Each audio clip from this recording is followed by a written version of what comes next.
Si je mets une étiquette, moi je suis poète et je travaille tout ce qui est écriture, voix et puis le web aussi. Là, en fait, je suis en résidence, donc pendant 1 an sur le domaine de Marne-et-Gondoire, les bibliothèques, une résidence région Île-de-France. Et c'est émaillé de toute une série de cycles d'ateliers. Et ça a été animé par le réseau des bibliothèques de Marne-et-Gondoire, où nous sommes. Donc là, sur 2 jours et demi, ce qui s'est joué, c'est un atelier d'écriture et de mise en voix, avec une restitution qui ne s'est pas faite de façon théâtrale, mais qui s'est faite devant une caméra. La caméra avait 2 rôles. D'une part, la restitution finale, mais aussi de documenter l'atelier. Les participants, c'est des jeunes qui sont dans un cursus qui s'appelle Garantie Jeune, en fait, qui est un accompagnement sur plusieurs mois pour travailler leur projet professionnel. Donc je me suis dit, ok, très bien, écriture et mise en voix, on va en profiter de cet alibi, j'allais dire, poétique, artistique, pour s'en servir, pour essayer de les amener à poser un propos clair, simple, lisible, sur où ils en sont, où ils veulent aller, qu'est-ce qu'ils ont comme atout, compétences cachées éventuellement, et leur révéler un peu, et qu'est-ce qui leur manque pour ça. On va faire un point.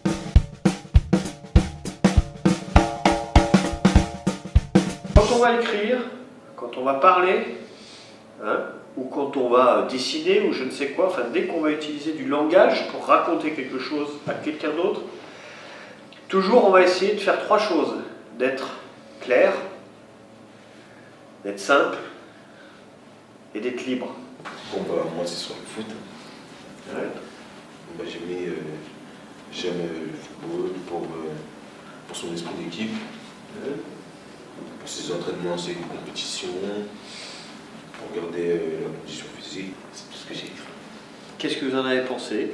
Qu'est-ce que t'es bien, pas bien? Qu'est-ce que t'es clair, pas clair, etc. Mais on essaie d'expliquer. Et encore une fois, c'est pas un jugement. Pas de dire t'es bon ou t'es pas bon, on est là pour avancer. Sa voix, elle était trop à l'intérieur, je trouve. Ouais. Moi j'ai le même avis. Je sais pas. Je dis pas que c'était pas bien. J'ai dit tu peux faire encore mieux. D'accord? La mise en voix, c'est savoir apprendre à donner à l'autre, apprendre à s'assurer que l'autre entend, qu'il entend bien pour s'entendre avec lui, qu'il perçoit bien le message, donc on va aller parler jusqu'à lui, et pas juste parler là, mais parler jusqu'à lui. Là, toi, tu es là, tu fais A. Essaye de faire A. A. Alors parle à la porte là-bas. A. Ah, vas-y. On la porte, on la porte. Tes potes dans la rue, tu les appelles comme ça? Moi je parle toujours doucement. C'est vrai? C'est vrai? Ah ouais, d'accord. Et bien alors justement, essaye de porter un peu plus. Ok? On dit porter la voix. Porter la voix, tu sais, pour parler fort. On dit porte la voix plus fort. Mais porte, c'est le verbe porter, ça veut dire que ta voix, tu la prends, tu la mets jusqu'à nos oreilles. Et puis c'est aussi pour que le langage devienne un atout pour eux, pas juste un handicap quand on galère. Il y en a plusieurs qui l'ont dit à certains moments. Moi, je ne savais pas bien dire ce que je sentais, je ne sais pas bien dire ce que je veux.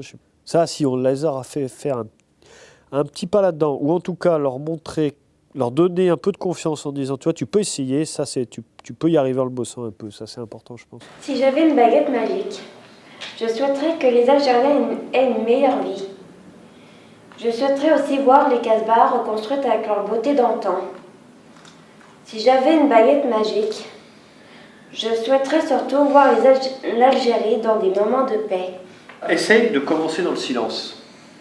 Par exemple, toi, tout à l'heure, t'es arrivé, je dis, t'es arrivé, t'as fait si j'avais une baguette magique. Je te le refais autrement.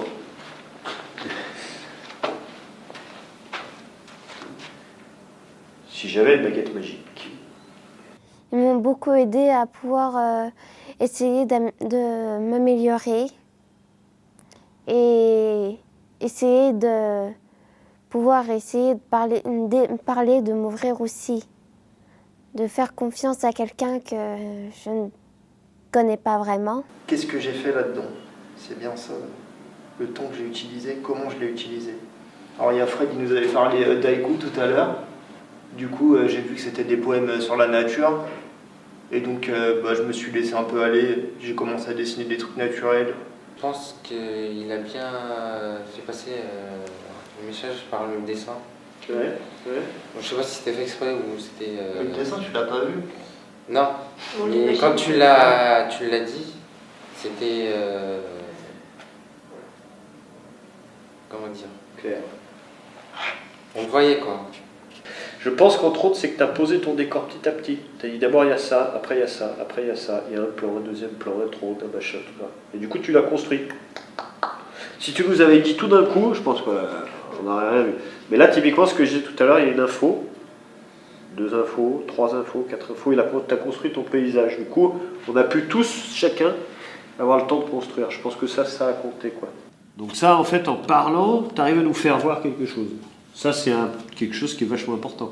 Comme tout à l'heure, moi j'ai vu tout d'un coup la famille, les pompiers, j'ai vu voilà, des choses chez chacun de vous, l'Algérie, etc. Voilà, parce que quand on parle, on fait voir aux autres.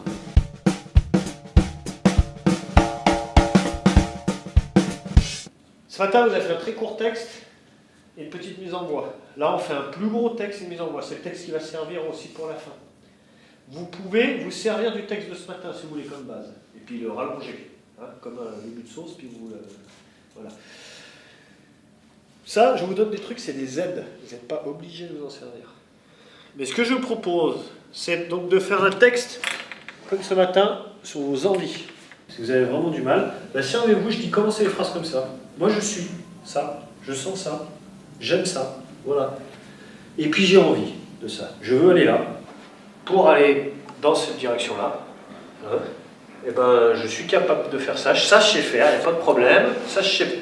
Et par contre, ça, je ne sais pas faire, il faut que je l'apprenne. Ou alors, il manque du matériel, il manque de l'argent, il manque des compétences, il manque des connaissances, il manque des copains pour m'aider, il manque des... Voilà, ok? C'est pas un bilan de compétences qu'on fait. On a une émission locale, hein, mais moi, je suis poète-poète, hein, donc allez-y, hein, c'est de la poésie. Hein. On ne sait pas ce que c'est que le projet professionnel. On a envie de savoir. Tu vois? Ouais. Tu parles d'une chose, mais on ne sait pas quoi. Mais eux, ils le savent. Et ouais, il faut toujours penser que l'auditeur, le lecteur, il n'a pas autant d'infos que toi. Hein, il faut l'aider. Tu sais, quand on dit clair, simple, tout ça, c'est ça. Hein. Donc là ou ailleurs, tu vois, là, il faut un truc qui dise ce que c'est. Quoi. Le pari que je fais, moi, même s'il y en a qui démarrent au milieu du cycle ou qui partent au milieu du cycle, c'est quand même pour chacun qui partent avec un petit truc et qui partent pas béants parce qu'ils ont ouvert les vannes. Il y en a un, par exemple, sur ce cycle-là qui est resté peu de temps. Ceci dit, il a écrit. Mais je pense qu'il n'avait pas souvent écrit. Et il a fait dans ce qu'il a écrit, il a dit où il en est, où il veut aller, qu'est-ce qu'il a pas pour ça. Donc j'ai choisi un texte de Fantasio qui m'a beaucoup inspirée.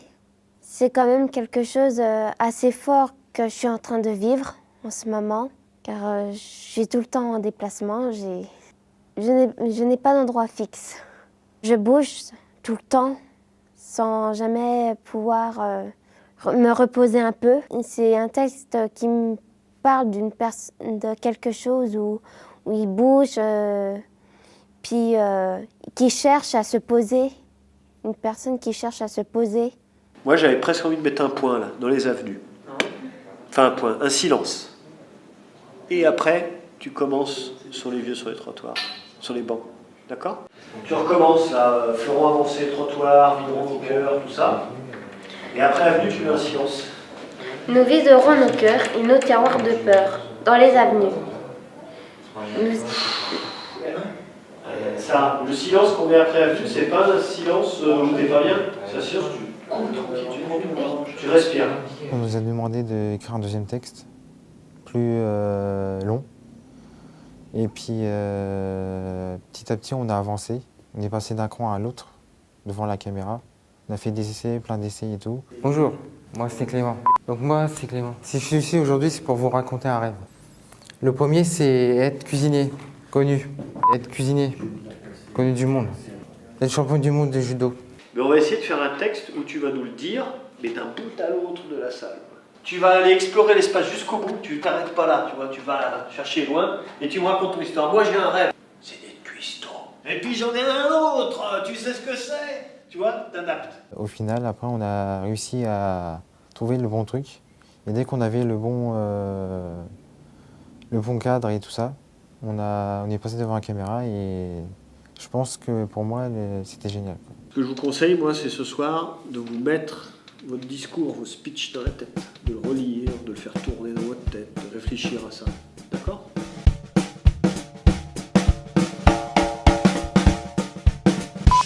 Bonjour, moi c'est Clément. Si je suis ici aujourd'hui, c'est pour raconter mes rêves.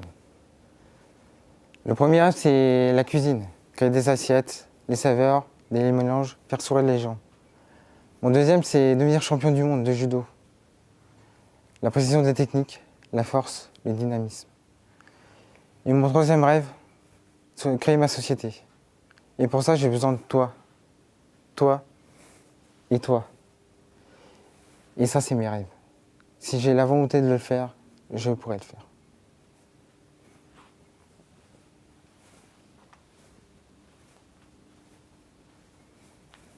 Si j'aurais un mot pour décrire cet atelier, on va dire, c'était super, quoi. Ça m'a vraiment aidé à parler de moi et à m'ouvrir un peu plus. Bonjour, moi c'est Tatiana, j'ai 20 ans, j'habite à Baye-Romainvilliers. Alors pourquoi vous ne voyez pas ma tête? Parce que j'ai un blocage avec la caméra, donc du coup vous voyez que mes petites mains. Alors j'ai commencé par un bac pro commerce, j'ai arrêté parce que ça ne me plaisait pas trop, donc du coup j'ai voyagé beaucoup avec ma famille, mes parents, parce que tout simplement par rapport au travail de mon père. J'ai fait le Mali, la Côte d'Ivoire, le Burkina Faso, la Guinée-Conakry, le Libéria. Ensuite, je me suis engagée à l'armée, j'étais militaire pendant 2 ans et demi. Je suis partie chez les chasseurs alpins, dans le froid, dans la neige, dans l'artillerie. Après, j'ai terminé à Toulouse chez les combattants, au RSC. Donc, du coup, j'étais dans la logistique. Ensuite, j'ai fait des boulots par-ci, par-là, voilà, j'ai arrêté. Et voilà, donc du coup, j'ai voulu me retrouver, voilà pourquoi je suis partie à la mission locale, à la garantie jeune, et j'ai enfin trouvé ma profession que je veux faire. Je veux être assistante dentaire. C'est vrai que dans mon pays, mes origines par rapport à mes coutumes, les traditions, etc., je viens du Mali. La femme, malheureusement, elle n'a pas toujours son mot à dire. Donc, du coup, j'aimerais prouver à toutes les femmes africaines que si l'on veut, on s'en donne les moyens et beaucoup de courage, bien sûr, on peut y arriver et faire la fierté de nos origines. Je crois en mes rêves et je sais que je pourrai arriver et que je toucherai les étoiles, bien sûr. Si je devais conseiller à une personne de faire l'exercice, franchement, je lui dirais de le faire parce que je trouve que c'est bien et que dans la vie, il faut toujours essayer, même si au début, on est réticent parce que c'est toujours... ça enrichit toujours, en fait. C'est toujours bien. Voilà, c'est positif. Bonjour, je m'appelle Sarah. Je vais vous raconter un texte qui retrace mon parcours. Nous déchargerons tous nos biens. Bibliothèque, objets, écrans, jouets, DVD dans les rues des villes du monde. Nous ouvrirons les arrière-cours et nous les ferons avancer jusqu'au trottoir. Nous viderons nos cœurs et nos tiroirs de peur dans les avenues. Nous installerons nos vieux sur des bancs très longs et nous leur poserons des nourrissons sur les genoux. Nous chanterons des chants minimaux, méchants et rebondissants. Nous apprendrons l'international en japonais.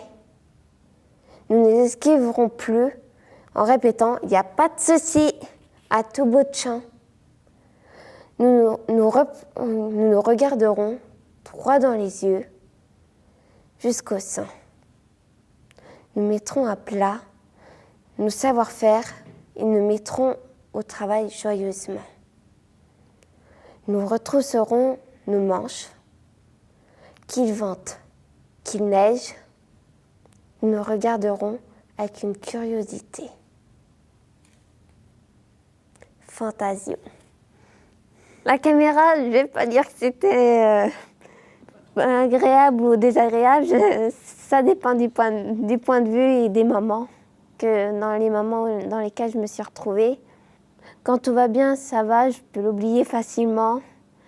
Quand je suis dans des moments où voilà, je suis un peu en train de sombrer, c'est pas vraiment facile.